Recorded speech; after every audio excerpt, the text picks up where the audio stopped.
Bridge itself is a two-part game. Okay, part one is going to be a communication, a discussion. It's 4 players, 1 deck of cards, 52 cards, and those 4 players are going to pair off in partners. Okay, so when we sit down at a bridge table, which we haven't seen yet, the north-south players will be partners, and the east-west players will be partners. Now, a big thing about an intro class is it's full immersion. I'm going to say things to you like, and you're going to think I'm going rah, rah, rah, rah, rah, rah, rah, you know, like that Lucy character.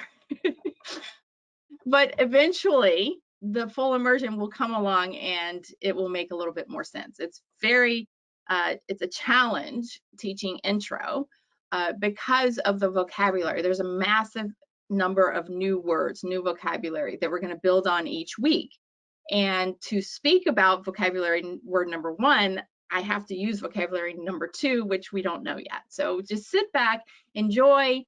We'll get you playing today. You'll be playing the game of bridge, a version of it. And then each week is just a new adventure. So it's a partnership game. You're going to have a friend in the battle. And in the auction part 1 of the game, you and your partner are going to have a code, and we're going to work on that code during our 6 weeks together. And that code is going to be determining, well, what suit do you want to have as trump?